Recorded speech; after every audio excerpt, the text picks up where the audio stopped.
দেওয়ানি কার্যবিধির আমূল পরিবর্তন হয়েছে। বেশ কিছু গুরুত্বপূর্ণ পরিবর্তন এনেছেন এই ইউনূস সরকার।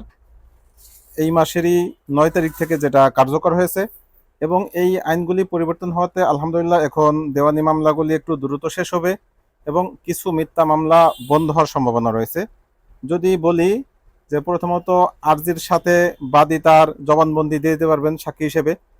2 নম্বরে মিথ্যা মামলা আগে 20,000 টাকা জরিমানা ছিল, সেটা এখন 50,000 টাকা করা হয়েছে। 3 নম্বরে আগে গ্রেফতার করলে বাদীকে ভরণ পোষণ দেওয়া লাগতো, অর্থাৎ বাদী তার খাবারের ব্যবস্থা করা লাগতো, এখন সেটা দেওয়া লাগবে না। 4 নম্বরে আদালত চাইলে পুলিশকে নির্দেশ দিতে পারবে যে এতদিনের ভিতরে এই কাজটা করেন বা এই কাজ আপনাদের করতে হবে, এই নির্দেশটা আদালত দিতে পারবে, যেটা আগে ছিল না। 5 নম্বরে সমন জারির ক্ষেত্রে অত্যন্ত চমৎকার একটি পদক্ষেপ নিয়েছে, যে মেসেজ বা হোয়াটসঅ্যাপ বা কলের মাধ্যমেও সমন জারি করা যাবে যদি আদালত সন্তুষ্ট হন। 6 নম্বরে একতরফা ডিগ্রি ক্ষেত্রে কিছু পরিবর্তন আসছে। 7 নম্বরে আগে যেমন টাইম পিটিশন 6 বার দেওয়া যেত, 6 বারের পরে খরচ সহ আরো 3 বার দেওয়া যাইত। এছাড়া তো বিভিন্ন সময় টাইম পিটিশন হইতোই, এখন সেই 6 বারের জায়গায় কমিয়ে 4 বারে এনেছেন।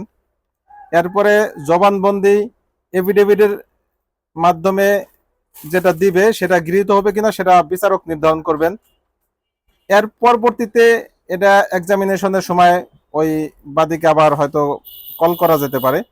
9 নম্বরে মানি শুটের ক্ষেত্রে ডিগ্রি হোল্ডার তিনি যদি দরখাস্ত করেন তাহলে বিবাদীকে 6 মাসের জন্য জেল দিতে পারবেন, এবং এই 6 মাসের ভিতরে অন্তত নগদে 25% টাকা যদি সাথে সাথে পেমেন্ট দেয়, আর বাকি 75% 60 দিনের ভিতরে দেওয়ার তিনি লিখিত ই করেন, শর্ত দাবি করেন, তাহলে তাকে জামিন দিবেন। এরপরে 10 নম্বরে ডিগ্রি পাইলে আদালত অটো ডিগ্রি জারির নির্দেশ দিয়ে দিবেন, আগে যেটা দিতেন না। পরবর্তীতে বাদীকে আবার ডিগ্রি জারির জন্য আবেদন করা লাগতো, এখন একই সাথে দিয়ে দিবেন। 11 নম্বরে আপিল মামলার ক্ষেত্রে আগে যত ইচ্ছা আপনি টাইম পিটিশন নিতে পারতেন, এখন একবারে বেশি টাইম পিটিশন নিতে পারবেন না।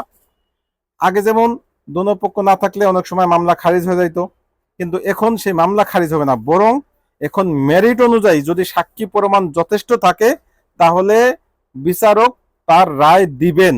আগে দিতে পারেন এরকম বলা ছিল, কিন্তু এখন দিবেন বাধ্যতামূলক করেছে। অর্থাৎ যদি আপিলের ক্ষেত্রে আপনার সাক্ষী প্রমাণ যথেষ্ট থাকে আর নির্দিষ্ট তারিখে কোনো পক্ষই উপস্থিত না থাকেন, তাহলে আদালত সেই রায় ঘোষণা করবেন।